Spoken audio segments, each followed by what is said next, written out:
What's up, everyone? This is LofiNole, and we're back in again. We're gonna be watching a video that it's been on my mind, and well, really, I just saw it in my feed. I thought it would be a good video to watch, and so it's basically why AAA studios hate finishing their games by going idle.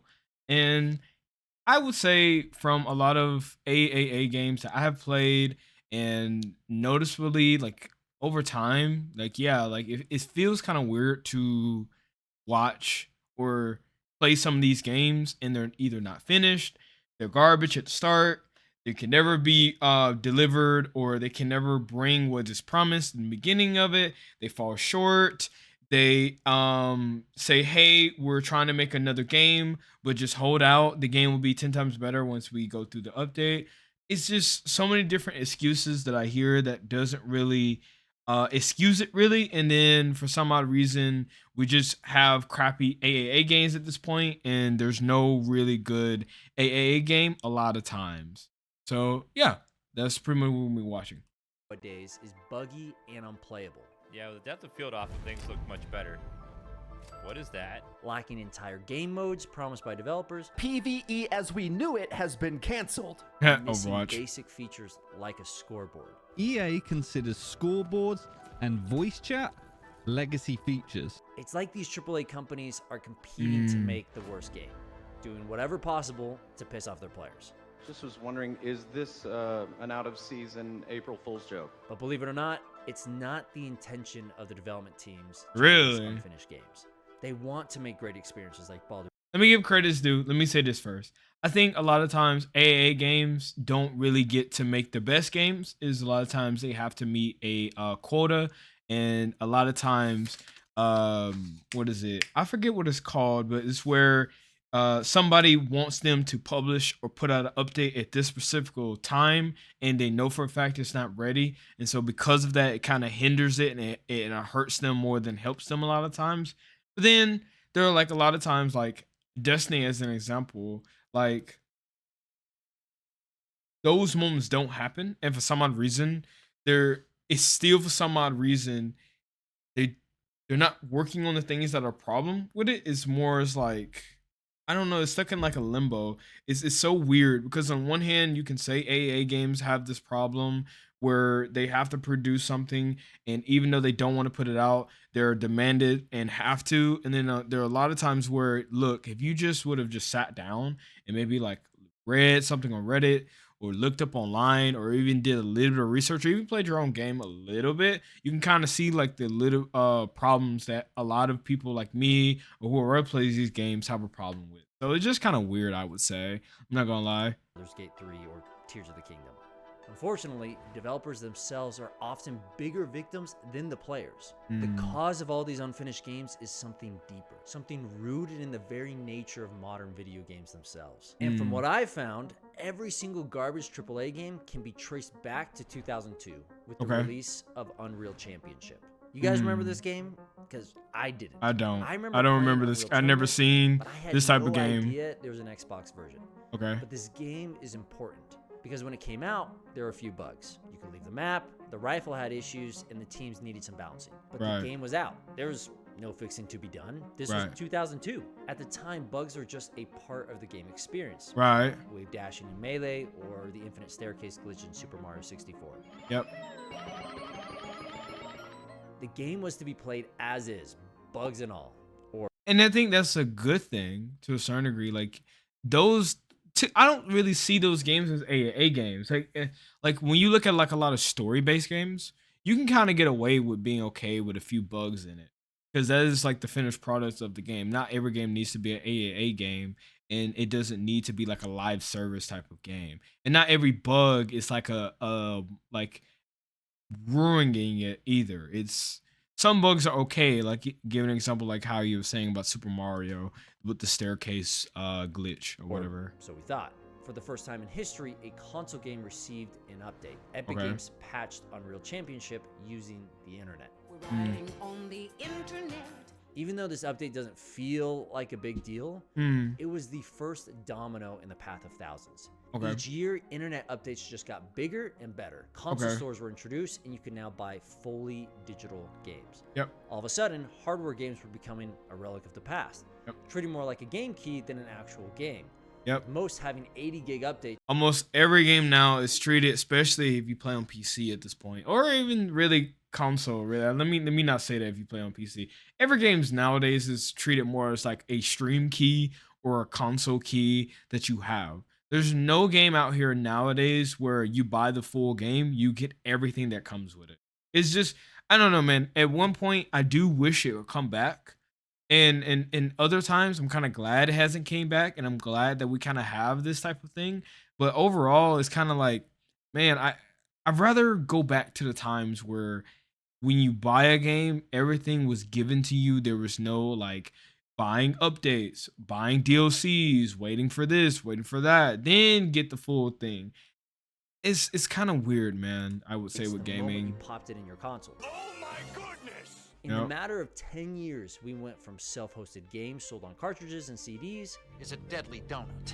to purchasing a large majority of our games through a digital store. Yep. And the rise of digital games is great for many reasons. Yep. They cost nothing to manufacture, shipping no longer exists, and distribution is just a click. I mean, without the digital world, we wouldn't have indie games because there's no way 99% of indie studios could pay for manufacturing and distribution. And that's what I mean. Like, I'm glad that, you know, indie games got a lot more shine, because at this point, really, indie games are really is what's been shining the most compared to a lot of AAA games. So this is kind of works in the favor, and this is why I say I'm kind of glad we don't go back to those time frames where every game needs to come out and be like, I guess, the finished product of it. So yeah, I agree. Distribution. So developers and gamers benefit hugely from digital stores like Steam. However, the digital game also brought about the fall of companies like GameStop. Yep. Why doesn't she just respawn? And introduced what I'm going to call software games. Now, I can already hear one of you clicking in the comments saying something like, "Hey, damn, you buffoon. All games are software." which is true. True. But hear me out. When I say software games, I'm not talking about how they are developed, but how they are treated. Okay. What do you mean? I've spent many years in the world of software, from running my own software company to consulting hundreds of others. And when you start this type of company, there's a tried and true process. Okay. Find a problem, validate that problem, and then build a Build a solution. solution. Yeah. And when you build that solution, it needs to be bare bones. Keep it as simple as possible, referred to as the MVP, or minimum viable product. But the moment that MVP is proven and successful, then you can add more features and expand your market. Think Facebook. When Facebook released, it started out as a simple social media platform for Harvard, functioning like an online directory. Harvard students flocked to it. The Facebook team realized they had something, so they expanded to other Ivy League schools like Yale, Columbia, and Stanford, adding more features as they went along. 2005 hits, and thousands of schools are using Facebook. Now we're up to 575 or so schools, expanding at about 65 schools a week for the rest of the school year. So the platform added more features like poking. So is this point that he's making is pretty much like, if you make a game and then you find you make a game, and your game is, let's just say, a simple FPS / loot and shooter or whatever type.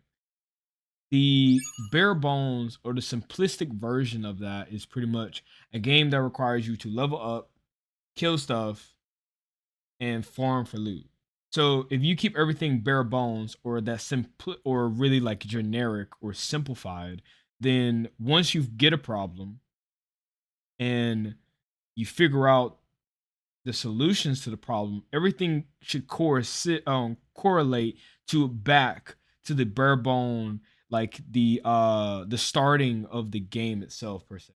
Like, it's kind of hard. Like, I think I understand what he's saying, but it's like, let's say if you're just building a house, you want to have the foundation correctly first. If your foundation is garbage, then if a tornado or a rainfall or anything else come through, and easily it'll knock it over, because your starting point, or the floorboard or the ground, you're leveling, how you level your ground out for the house is terrible, then that's the problem that you'll always keep running back into. And I think that's what he's trying to say. If you start with your foundations correctly first, and then you find a problem, and then find ways to fix it, and then you build a solution towards it, eventually, yes, you'll have problems, but over time, you'll always be able to fix it and get it back to like the bare bone foundation of the game. I think that's what he's saying. I don't know for sure. Dad, I didn't even want to do Dan, poke your grandma. Then in 2006, Facebook opened up to the public, taking its first huge step towards becoming the behemoth it is today, with all the features imaginable on a social media platform. This is the industry standard, with book after book pushing this process. Get your software to market as quickly as possible, get feedback from customers to iterate and fix bugs, then repeat. But this model doesn't work with AAA games. You can't push something out half-baked and fix it as time goes on. Games aren't like these software platforms where you release a janky product and slowly get more customers as the product improves. If a game launches riddled with bugs or doesn't have much content, people it will fall off. It's like Halo Infinite. 6 years into the making, $500 million in development, and upon release, it felt like I was playing a Halo tech demo. The game had millions of players when it came out, and now averages a fraction of that. The game finally feels finished a year later, but it's too late. The amount of people it lost kills me. I still play weekly, and as a longtime Halo fan, I can't believe they botched the release. This is a major problem at modern AAA studios. And especially nowadays, when you play a new game, it's pretty much like a hit or a miss. If your game comes out shit, then no matter how many updates or how many bugs you go through, you're still not gonna never come back to that game. Or people are gonna always remember it as your game is dog shit because it had a bad start. And a lot of times I can agree with those standpoints. And a lot of times that kind of shows you what type of company it's going to be. But at the same time, like I do agree that it does sucks for how games are. Because everything is labeled either you have a good start, and if your start is good, then most people are going to remember you for the good part. If your game is shit, then people are going to remember you for the shit part. So it's kind of like a toss up. So I would say just make your game good. Have a few bugs. You know, that's why beta exists. That's why alpha exists, for people to test that out. But overall, like, if you make your game semi good, and I mean by semi good, meaning bugs are not crashing the game half the time. You're finding a few bugs, but overall it's not killing the gameplay heavily. Okay, maybe just a little bit is hurting. Like if you are able to do that, I think most people will be fine with playing it. And I think you won't lose as much. one of the main reasons AAA no longer holds to the going gold standard. They treat their games like software, with the idea of release now and finish later. Yep. This is one of the reasons why developers release their games unfinished. But at least games like Halo are free to play. It's not like they launched Infinite unfinished with a $60 price tag. I mean, that would be criminal to market a game as completed and then sell it unfinished. Anthem gets a really bad like complete games is one thing. But charging $60, $70 for this. They know the game isn't done. They know they are burning bridges with their players. What could you possibly gain by deceiving your community with a $70 unfinished game? Good old money. Yeah. The answer to everything. Except in this scenario, it's not just money from game sales, it's something else. Let me break it down with Anthem. This game began development in 2012 and released in 2019. 7 years of development, but relatively 5.5 of those years are spent in pre-production, which means the developers had a 1.5 years to develop the game. Not easy. And as they dive into development, the team realizes that most of the pre-production work isn't possible. Ideas are scrapped and the game is changed. Team leads at BioWare realize the game isn't ready and ask EA to push back the game release. EA, of course, says no, and it comes out February 2019. It isn't good. The game is a mess and people are angry. It looks like the programming is now so destroyed, it is actually bricking a PlayStation 4's. Player count drops off in the matter of weeks and the game is dying. But it doesn't matter because the game goes on to make over $100 million. EA got exactly what they wanted. This is another reason why companies release unfinished games. Too much time was spent making Anthem. So EA wanted to move resources to other projects and make back their money. Who cares about the game? It's not like it's art. Just release the game and move on, BioWare. No. Do it. Make your money, whore.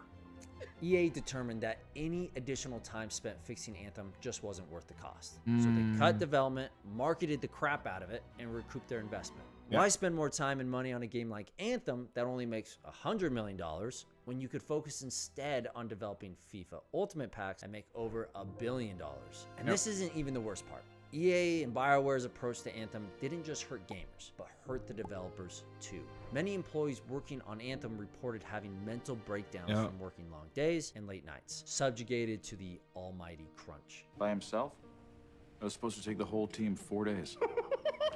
It's amazing. And for those that don't know what crunch is, it's when a company mandates its game be completed by a deadline, no matter what. So developer work weeks go from 40 hours to 80 hours. 80 hours, Weekends are treated like normal work days, and families are just pushed to the side. Crunch exists in many industries, but because of heavy development cycles and specific release windows, lots of money can be lost in the video game industry if targets aren't hit. Infinite, for example, was pushed back, but Microsoft still had to fulfill their marketing contracts, so we ended up with all sorts of Halo promotions, even though the game wouldn't release for another year. Some might say, well, it sucks, but it's just the reality. Crunch is a necessary part of development, but this is a lie you've been... Yeah, you can say that, but at the same time, like, I think it's better for a game to take longer than to be put out instantly and be shitty. And that's obviously, like, I think everyone should know this answer by now. I don't understand why someone can always make the argument or just put it out and then let the updates like fix it as we go on, because time and time again it has shown that any game that comes out dog shit and then turn around and you update the crap out of it over so many years, still the game is still gonna be looked at as like garbage from first day all the way up to when it finally gets good. Nothing never changes. So like, I just wish that gaming companies wouldn't if they are AAA games, then please, for the love of God, like, it's okay to have games pushed back. There's nothing, like, you make more money. Like, what's more funny about it, you will actually make, in my opinion, I think, and I'm not a game company, only thing I know is how to program it. Still, I do believe that if you push the game out to be ready later, it'll always be better than pushing it out. Been sold. Crunch is not only unnecessary, but inefficient and unproductive. In a GDC talk about crunch, Ian Schreiber explains that those who are sleep deprived and overworked show the same symptoms and cognitive ability of those who are intoxicated, causing a large decrease in output. And if you can't trust an intoxicated person to walk in a straight line... 10. All right, well, you got pretty good balance there. Thank you. You definitely can't trust them to solve a multifaceted, complex problem. Who would have thought that lack of sleep, increased anxiety, and no breaks would lead to poor outcomes, where performing the same tasks in a calm, methodical way would lead to positive outcomes? Duh. So obviously, crunch is unproductive, and it's been a problem at EA and other game studios for many years. But if science, common intuition, and incomplete games all show crunch doesn't work, then why does it keep happening? Leadership. It's no surprise that bad leaders equal bad outcomes. But what's interesting is when you have leaders who are trying to be good, but still release a game buggy and incomplete. This, for me, stems from teams being too big to succeed. Look at this graphic. As you add more team members, you drastically increase communication channels, causing more time spent in meetings instead of working. Or this graphic, which shows the more participants on a project, less effort is delivered. So even though you have a team of 8 people, you're really only getting the output of maybe 4 people. Or this graphic, which shows an individual's performance drastically falling off once you pass 6, 7 people. Larger teams just don't work. Even Amazon, probably one of the biggest companies in terms of employees, is known for its 2 pizza rule, with Jeff Bezos famously stating, "Try to create teams that are no larger than can be fed with 2 pizzas." Overwatch is a perfect example of this. The first game had roughly 50 to 100 developers working on the game before release, each person working within 5 disciplines: audio, art, engineering, production, and design. This makes sense. Each discipline would have 2 to 4 departments. Art would have concept art, 3D models, VFX, and animations. Audio would have music and sound design, and then engineering, production, and design would follow a similar pattern, with each having 2 to 3 departments themselves. Overall, the Overwatch development team would have an estimated 14 separate teams. At 75 developers and with 14 teams, each team would have an average of 5 to 6 members, with team leads being in their own additional teams of 2 to 4.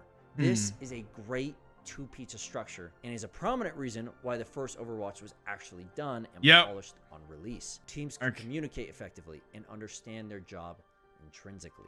Now look at Overwatch 2's development team. As of November 2022, there are over 300 developers on the team. And according to the Overwatch Wiki, the team size expanded in order to cover the development of free-to-play. So 3 times the developers on Overwatch 2, and this is what we got. This is more like Overwatch 1.1. Oh, don't forget, they canceled the PvE because of needing to move resources. Sound familiar? There are too many reasons why modern games come out unfinished, and I hope these companies can learn from all these mistakes. But this lack of finished AAA games are opening the door for indie games to shine. And in my next video, I'm going to show exactly how an indie game with only 3 developers was able to succeed because of the failure of an unfinished game. So subscribe if you want to see that video, or check out our video on how bad games trick you into buying them. All right, everyone. We have our indie game spotlight to finish up. This week, our Discord server. I agree. I do agree with this video. I think at the end of the day, I just wish that I really do wish that over time, a lot of gaming companies look at other games, look at their old products, look at, how to just do better with their games. Because at the end of the day, you're making games for like your consumers to play it and enjoy, and people to buy it, so then you can make more money, which aka makes you more profit, which aka makes you be able to make more games, etc., etc., etc. There's nothing wrong with jumping on the bandwagon of something else that's already popular. Example, loot boxes from Fortnite. Almost every game now has loot boxes. But that doesn't mean you have every right to make it garbage. And it also means that you should make it to where it somewhat fits your game itself. And it just, some games that made battle passes, and again, to go back to Overwatch, it just didn't make sense. Overwatch battle pass still doesn't make sense to this day. It could just been made better, 100%. Like outside of Overwatch, it's just too many games really that's like trying to follow like the bandwagon, but then for some odd reason they don't understand the bandwagon, and then they just mess it up, and then wonder why a lot of their player base don't like the game anymore. So it just sucks. In all honesty, I wish that game companies would do slightly better. Not all game companies are like that. There are some good ones that made Elden Rings, Revenant 2.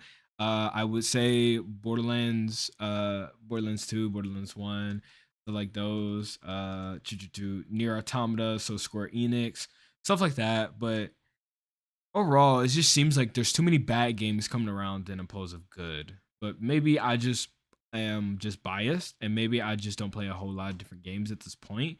So this could be the reason. But yeah, what do you guys think? I think 100% that anyone should check out Going Indian, well, not Indian, but Idol. Check out their YouTube channel. I think he did a really good video on this. And yeah, other than that, I'll catch you guys later.